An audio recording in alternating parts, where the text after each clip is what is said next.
Hello friends, எல்லோருக்கும் வணக்கம். Welcome to investor channel. Actually today market trends பார்த்துருப்பீங்க. Nifty 50 240 points மேலே நெகட்டிவ்ல இருக்குது. 23,957 பாயிண்ட்ஸில் ட்ரேட் ஆகுது. சென்செக்ஸ் 929 பாயிண்ட்ஸ் கிட்ட நெகட்டிவ்ல இருக்குது. 79,252 பாயிண்ட்ஸில் நெகட்டிவ்ல இருக்குது. பேங்க் நிஃப்டி 647 பாயிண்ட்ஸ் கிட்ட நெகட்டிவ்ல இருக்குது.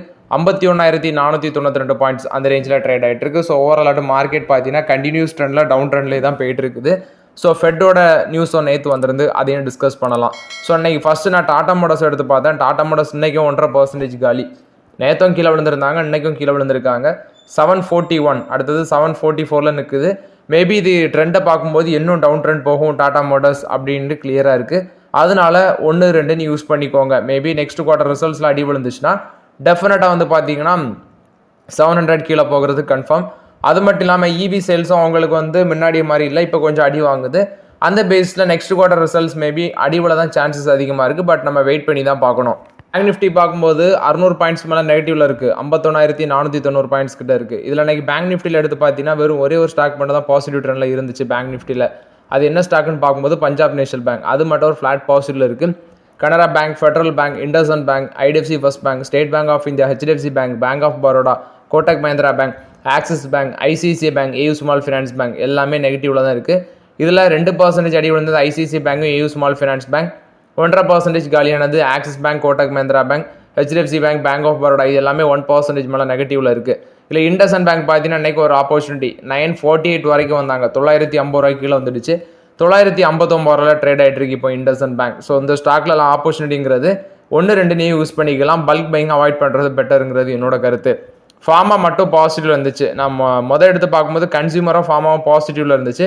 பட் இப்போ கன்சியூமர் நெகட்டிவ் போயிடுச்சு. ஃபார்மா மட்டும் 1% செக்டார் வைஸ் பார்க்கும்போது பாசிட்டிவ்ல இருக்குது. ஸோ ஓவரால் இன்னைக்கு ஃபார்மா செக்டர் ஸ்டாக்ஸ் எல்லாமே மார்க்கெட்டில் வந்து பார்த்தீங்கன்னா நல்ல ஒரு பெர்ஃபார்மன்ஸில் தான் இருக்குது. இதில் ஃபஸ்ட்டு நான் டாக்டர் ரெட்டி லெபார்ட்டரிஸ் எடுத்து பார்க்கும்போது 4% மேலே அப் ட்ரெண்டில் இருக்காங்க. அவங்க வந்து 1327 ரூபா கிட்ட இருக்குது.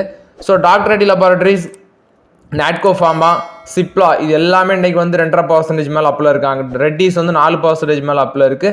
லூப்பினோ 1.5% மேலே அப்பில் இருக்குது. இதுக்கு ரீசன் பார்க்கும்போது நொமரா வந்து அப்கிரேட் கொடுத்து பைக்கால் கொடுத்துருந்தாங்க இந்த ஸ்டாக்ஸுக்கு. ரெட்டிஸுக்கு 1500 வரைக்கும் போகும் அப்படின்னு சொல்லியிருக்காங்க. அதனால தான் நம்ம சொல்லியிருந்தோம் அந்த ஸ்டாக்கை வந்து யூஸ் பண்ணிக்கோங்கன்னு சொல்லி. ஸோ ரொம்ப நாள் வெயிட் பண்ணவங்களுக்கெல்லாம் ஒரு நல்ல ரிட்டர்ன்ஸ் இந்த ஃபார்மா ஸ்டாக்ஸ் கொடுக்குது. ஸோ ஆல்ரெடி வந்து நாட்கோ ஃபார்மா கொடுத்துருச்சு. இப்போ வந்து பார்த்தீங்கன்னா ரெட்டிஸ் நெய் கொடுத்துருக்காங்க. 1331 வரைக்கும் போனது. இப்போ 1326 ட்ரேட் ஆகிட்டு இருக்கு. நாட்கோ ஃபார்மாவும் சிப்லாவும் நல்ல ட்ரெண்டில் தான் இருக்குது. 2.5% மேலே பாசிட்டிவ்ல இருக்குது.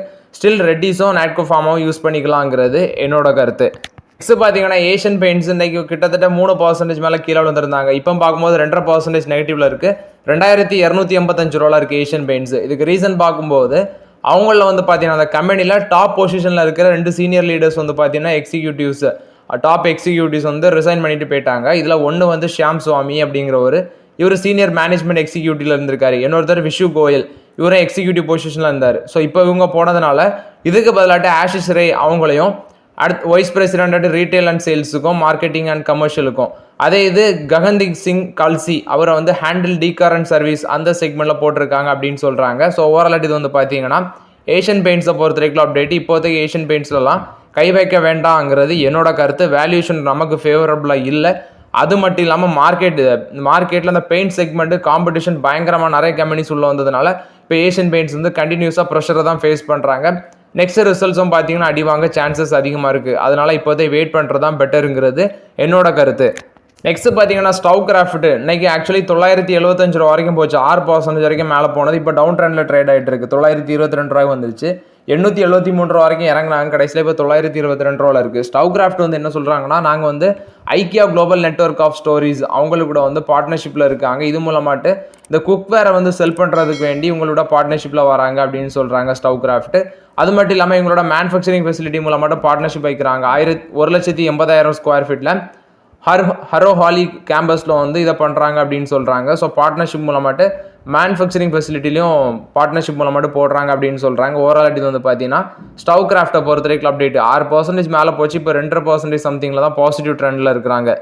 நெக்ஸ்ட் பார்த்தீங்கன்னா அன்னைக்கு மார்க்கெட் கீழே உள்ளதுக்கு முக்கியமான ரீசனே யூஎஸோட ஃபெட் ரேட்டு கட் பண்ணது தான். அது மட்டும் இல்லாமல் டாலர் மேலே போனதுனால, அதாவது ருப்பி கீழே விழுந்து டாலர் மேலே போனதுனால இன்றைக்கி ஐடி ஸ்டாக்ஸு அது மாதிரி வந்து பார்த்தீங்கன்னா ஃபார்மா ஸ்டாக்ஸ் எல்லாம் பெனிஃபிட் அடையும். இது நம்ம கண்டினியூஸாக டிஸ்கஸ் பண்ணுறது தான். இதில் ஃபஸ்ட்டு யூஎஸ்எஃப்டிஏ மீட்டிங்கு, அதில் வந்து பார்த்தீங்கன்னா ஃபெட் மீட்டிங்கில் 25 பேசிஸ் பாயிண்ட் ரேட் கட் பண்ணியிருக்காங்க. 4.25 to 4.50 அந்த பேசிஸ் பாயிண்டில் வச்சுருக்காங்க.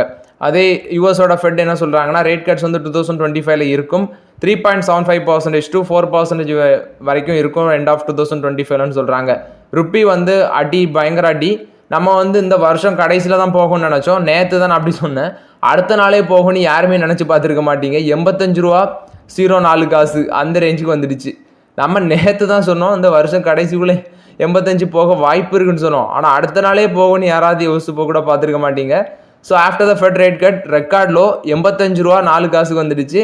ஸோ நேற்று மட்டுமே 8 பைசே வந்து அடி வாங்கியிருக்கு. ஸோ ஓரளவு ருப்பி அதாவது அடி பயங்கரமாக விழுந்திருக்கு. பேங்க் ஆஃப் ஜப்பான் என்ன சொல்கிறாங்கன்னா இன்ட்ரெஸ்ட் ரேட்டை ஸ்டடியாக வச்சுருக்காங்க. 0.25% அந்த ரேஞ்சில் அன்சேஞ்சாட்டு வச்சுருக்காங்க.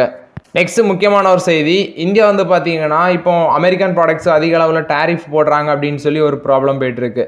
அதனால இப்போ ட்ரம்ப் என்ன பண்ணுறாருன்னா ஆஃப்டர் த ட்ரம்போட விக்ட்ரிக்கு அப்புறம் ட்ரம்ப் வந்து இந்தியனோட ப்ராடக்ட்ஸ் அதர் கண்ட்ரி ரிலேட்டட் ப்ராடக்ட்ஸுக்கும் நான் டேரிஃப் வந்து பயங்கரமாக இன்க்ரீஸ் பண்ணுவேன். அதாவது என்னோட நாட்டு ப்ராடக்ட்ஸுக்கு நீங்கள் டேரிஃப் போடுற பட்சத்தில் நான் வந்து உங்களோட நாட்டு ப்ராடக்ட்ஸும் டேரிஃப் போடும் அப்படின்னு சொல்லியிருக்காரு.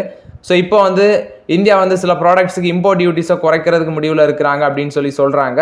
ஸோ வெயிட் பண்ணி தான் பார்க்கணும் எந்தெந்த ப்ராடக்ட்ஸுக்கெல்லாம் குறைக்கிறாங்க அப்படின்னு சொல்லி. ஸோ இது வந்து ட்ரம்ப் வந்து பார்த்தீங்கன்னா அந்த கண்ட்ரியில் வேறு நாட்டிலேருந்து வர ப்ராடக்ட்ஸுக்கு டேரிஃபை ஏற்றுவேன்னு சொல்கிறாரு.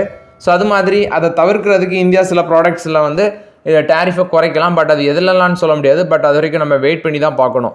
நெக்ஸ்ட் பார்த்தீங்கன்னா ஐடிசியில் வந்து அப்டேட்டு. ஐடிசி வந்து இஐஹெச் அதில் வந்து ஒரு 2.44% ஸ்டேக்கும், லீலா மும்பையில் வந்து 0.53% ஸ்டேக் வந்து அக்யூசிஷன் பண்ணியிருக்காங்க அப்படின்னு சொல்கிறாங்க. ஸோ இது வந்து ஹோட்டல் செக்மெண்ட்டில் வர இதில் தான் அவங்க அக்யூசிஷன் பண்ணியிருக்காங்க. ஸோ இது வந்து ஐடிசியை பொறுத்த வரைக்கும் ஒரு பாசிட்டிவ் அப்டேட்டாக இருக்குது. ஸோ அதனால் நீங்கள் வந்து ஐடிசி இப்போ டிமர்ஜருக்கான அந்த ரெக்கார்ட் டேட் சொல்லிட்டாங்க. ஐடிசி ஹோட்டல்ஸுக்கு ஜனவரி 6 எஃபெக்டிவ் வர்றது ஜனவரி 1 அப்படின்னு சொல்லியிருக்காங்க. ஸோ அதனால் ஐடிசி நிறைய பேர் கேட்குறீங்க, என்கிட்ட 3 ஷேர் இருக்குது 4 ஷேர் இருக்குது, அதெல்லாம் வந்து 10 ஷேராட்டு ரவுண்ட் ஆஃப் பண்ணிடுங்க. 61 ஸ்டாக் வச்சுருக்கேன் ப்ரோ, இன்னொரு 9 ஸ்டாக் வாங்கினா 70,000 அப்படி பண்ணிடுங்க. இதுதான் என்னோட கருத்து ஐடிசியில். பேங்க் ஆஃப் பரோடா கொடுத்த அப்டேட்டு, இந்த கம்பெனி வந்து ஃபண்ட் ரைஸ் பண்ணுறாங்க அப்படின்னு சொல்லி அனௌன்ஸ் பண்ணுறாங்க 10,000 கோடி லாங் டேர்ம் பாண்ட்ஸ் மூலமாட்டு. எதுக்குன்னு பார்க்கும்போது இன்ஃப்ராஸ்ட்ரக்சர் அண்ட் அஃபோர்டபுள் ஹவுசிங் இந்த செக்மெண்ட்டுக்கு ஃபினான்ஸ் பண்ணுறதுக்கு ஃபண்ட் ரைஸ் பண்ணுறோம் அப்படின்னு சொல்கிறாங்க பேங்க் ஆஃப் பரோடா. ஜாகிள் ப்ரீபெய்டு ஓஷன் சர்வீசஸ் இவங்க வந்து ஒரு அக்ரிமெண்ட்டில் வராங்க நாராயண ஹிருதலயா லிமிடெட் கூட. ஸோ இது வந்து பார்த்தீங்கன்னா அக்ரிமெண்ட்டில் வராங்க. பட் ஆக்சுவலி என்ன இதுன்னு சொல்லலை. ஜேஎஸ்டபிள்யூ இன்ஃப்ராஸ்ட்ரக்சர் இவங்க வந்து இந்தியாவில் leading integrated port and logistics பிளேயராக இருக்கிறாங்க. ஸோ இவங்க வந்து அவங்களோட கார்கோ ஹேண்டலிங் கெப்பாசிட்டியை 400 மில்லியன் டன்ஸ் பெர் ஆனமாட்டு ஃபினான்ஷியல் 30 எக்ஸ்பேண்ட் பண்ண இருக்கிறாங்க. ஸோ அதுக்கு வேண்டி கேபிட்டல் எக்ஸ்பெண்டிச்சர் ஃபினான்ஷியல் 25 to 30 30,000 கோடியாட்டு ஸ்பெண்ட் பண்ண இருக்கிறாங்க. Strong balance sheet, zero net டெப்ட் வந்து பார்த்தீங்கன்னா செப்டம்பர் 30, 2024 அவங்களுக்கு இருக்குது. ஸோ ஓவராலாட்டு மேபி நெக்ஸ்ட் குவார்ட்டர்லேயே நல்ல ரிசல்ட்ஸ் போஸ்ட் பண்ண சான்சஸ் இருக்குது. இது வந்து ஜேஎஸ்டபிள்யூ இன்ஃப்ராஸ்ட்ரக்சரை பொறுத்த வரைக்கும் அப்டேட்டு.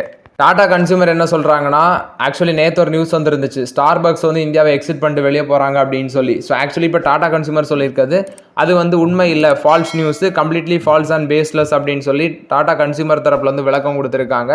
ஸோ இப்போதைக்கு ஸ்டார்பக்ஸ் பார்த்தீங்கன்னா இந்தியாவை எக்ஸிட் பண்ணலை அப்படின்னு தான் கிளியராக தெரியுது. ஸோ இப்போதைக்கு ஸ்டார்பக்ஸ் இந்தியாவை எக்ஸிட் பண்ணல. பட் ஆக்சுவலி அது ஒரு ஃபால்ஸ் நியூஸாக இருந்திருக்கு.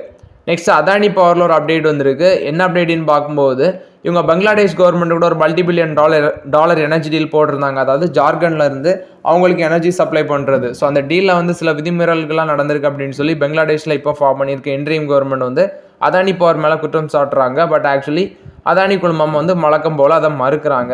ஸோ ஓவரால்ட்டு என்ன நடக்குது அப்படின்னு சொல்லி வெயிட் பண்ணி பார்க்கலாம். ஏன்னா கோர்ட்டும் ஒரு பக்கம் இன்வெஸ்டிகேஷன் பண்ணுறாங்க. ஸோ என்ன நடக்குது ஆக்சுவலி இது ஒரு 25 இயர் பவர் டீல். ஆல்ரெடி இவங்களுக்கு ஒரு $800 மில்லியன் டீல் வந்து பார்த்தீங்கன்னா அதானி பவருக்கு வந்து பங்களாதேஷ் கவர்மெண்ட் பெண்டிங் வச்சுருக்காங்க. என்ன நடக்குதுன்னு வெயிட் பண்ணி பார்க்கலாம். இப்போதைக்கு அந்த ஸ்டாக் பக்கம் போக வேண்டாங்கிறது என்னோட கருத்து. இன்றைக்கி மார்க்கெட்டில் ஓஎம்சி கம்பெனிஸோட ஸ்டாக்கு நல்ல பர்ஃபார்மன்ஸில் இருக்குது. பிபிசிஎல் 2% அப்பு, ஹெச்பிசிஎல் பார்க்கும்போது 2.5% அப்பு, $407 இருக்குது. அதே மாதிரி சென்னை பெட்ரோலியம் கார்பரேஷன் 5% மேலே பாசிட்டிவில் ட்ரேட் ஆகிட்டு இருக்காங்க. அதே இந்த ஸ்டாக் பிஎஸ்சி ஒன்றைக்கு 2.5% மேலே பாசிட்டிவில் இருக்காங்க. லூப்பினா 2.5% மேலே பாசிட்டிவ் ட்ரெண்டில் தான் ட்ரேட் ஆகிட்டு இருக்கு மார்க்கெட்டில். மணப்புரம் ஃபினான்ஸ் இன்றைக்கி ஒரு 2.5% அப் ட்ரெண்டில் தான் இருக்குது. மணப்புரம் ஃபினான்ஸில் என்னோட கருத்து ஸ்லோவாக இருந்தோம், இப்போ மேலே வந்துடுச்சு 140 வந்துச்சு. யூஸ் பண்ணால் இப்போ மேலே வந்துருச்சு. ஸோ அதனால் மணப்புரம் ஃபினான்ஸில் இப்போதைக்கு வெயிட் பண்ணுங்கள். எகைன் ஆப்பர்ச்சுனிட்டி வரும்போது மணப்புரம் ஃபினான்ஸில் டிஸ்கஸ் பண்ணலாம். ஸோ இப்போதைக்கு கொஞ்சம் வெயிட் பண்ணுங்கள். எகைன் ஒரு டவுன் ட்ரெண்ட் போக சான்சஸ் இருக்குது. ஏன்னா 150 நம்ம நிறைய வாட்டி டிஸ்கஸ் பண்ணோம். அது இல்லாமல் வந்து பார்த்தீங்கன்னா அந்த ஸ்டாக் வந்து சம் நியூஸஸ் வந்துச்சுன்னா அடிப்பாங்க. அதுவும் இல்லாமல் நெக்ஸ்ட் ரிசல்ட்ஸை பார்த்து நம்ம உள்ள என்ட்ரி கொடுக்கலாங்கிறது என்னோட கருத்து மணப்புரம் ஃபினான்ஸில். ஸோ ஆப்பர்ச்சுனிட்டி நிறைய டைம் கொடுத்தாங்க. இப்போ நம்ம அதை கன்சிடர் பண்ணவங்களுக்கு ஒரு நல்ல ட்ரெண்டில் தான் இருக்குது. மேபி இன்னும் அடிவிழும் பயமாக இருக்குது அப்படிங்கிறவங்க நீங்கள் ஒரு நல்ல முடிவை எடுத்துக்கோங்க. நெக்ஸ்ட் அதானி குழுமத்தில் வந்து இன்னொரு அப்டேட்டு, அது வந்து அதானி க்ரீன் எனர்ஜியில் வந்து அப்டேட்டு. இவங்க வந்து ஆந்திர பிரதேஷ் கவர்மெண்ட் கூட 2021 ஒரு பவர் டீல் போட்டிருக்காங்க. $490 மில்லியன் பவர் டீலு. ஸோ அதுக்கு ஆந்திர பிரதேஷ் கவர்மெண்ட் அப்ரூவலும் கொடுத்துருந்தாங்க. ஸோ இதில் சில கரப்ஷன் எல்லாமே நடந்திருக்கு அப்படின்னு சொல்லி ஒரு வார்னிங், அதாவது SECI பார்த்தீங்கன்னா சோலார் டீல் வந்து ஆந்திர பிரதேஷ் கொடுத்துருக்காங்க. இதில் சில பிரச்சனைகள் இருக்குது. இது வந்து பார்த்தீங்கன்னா அஃபிஷியல்ஸ், அதாவது அப்ரூவல் கொடுத்ததே எகென்ஸ்டாக இருக்குது அப்படின்னு சொல்லி சொல்கிறாங்க. இதுவும் வந்து பிரைபரி கண்ட்ரோல் கீழே வருது. ஸோ இப்போதைக்கு அதனால தான் நான் சொல்கிறது, அதானி குரூப் ஆஃப் ஸ்டாக்ஸ் பக்கம் ஒதுங்கிருங்க. கண்டினியூஸாக நெகட்டிவ் நியூஸாட்டே வரதுனால அது நமக்கு நல்லது இல்லைங்கிறது என்னோட கருத்து. JSW இன்ஃப்ராஸ்ட்ரக்சர் வந்து ஒரு 500 கோடி லோன் எதிர்பார்க்குறாங்க. ஏன்னா அவங்களோட டூத்துக்குடியின் போர்ட் எக்ஸ்பென்ஷனுக்கு வேண்டி ஒரு 500 கோடி லோன் எக்ஸ்பெக்ட் பண்ணுறோம் அப்படின்னு சொல்லி JSW இன்ஃப்ராஸ்ட்ரக்சர் அப்டேட் கொடுக்குறாங்க. நெக்ஸ்ட் பார்த்தீங்கன்னா இந்த DAS வந்து இந்த வருஷத்தில் வந்து 5 லட்சம் கோடி நெட் இன்வெஸ்ட்மெண்ட் பண்ணியிருக்காங்க மார்க்கெட்டில். ஸோ இது வந்து ஃபஸ்ட் டைம் அப்படின்னு சொல்கிறாங்க. ஸோ DAS வந்து ஒரு வருஷத்தில் 5 லட்சம் கோடி மார்க்கெட்டில் பணம் போட்டது இதுதான் ஃபஸ்ட் டைம். ஸோ இது ஒரு மைல் ஸ்டோனை ரீச் பண்ணியிருக்காங்க. 2023 பார்க்கும்போது 1.81 lakh crore, அதாவது நெட் பையர்ஸாக இருந்தாங்க DAS. 2022 2.76 lakh crore இருந்தாங்க. 2023 1.81 குறைஞ்சிருக்கு. அதை இப்போ வந்து பார்த்தீங்கன்னா 5 lakh crore நெட் இன்வெஸ்ட்மெண்ட் பண்ணியிருக்காங்க மார்க்கெட்டில் DAS. ஸோ ஓவரால் இது வந்து DASஸை பொறுத்த வரைக்கும் அப்டேட்டு. டாம்ஸ் இண்டஸ்ட்ரீஸ் ஆக்சுவலி இவங்க வந்து பார்த்தீங்கன்னா அந்த ஸ்டேஷனரி ஆர்ட் சப்ளை கம்பெனியில் இருக்கிறாங்க. அன்றைக்கி 4% அடி விழுந்துருந்துச்சு. இதில் பார்க்கும்போது 4.57% ஆஃப் த ஸ்டேக் வந்து பார்த்தீங்கன்னா பிளாக் டீல் நடந்திருக்கு.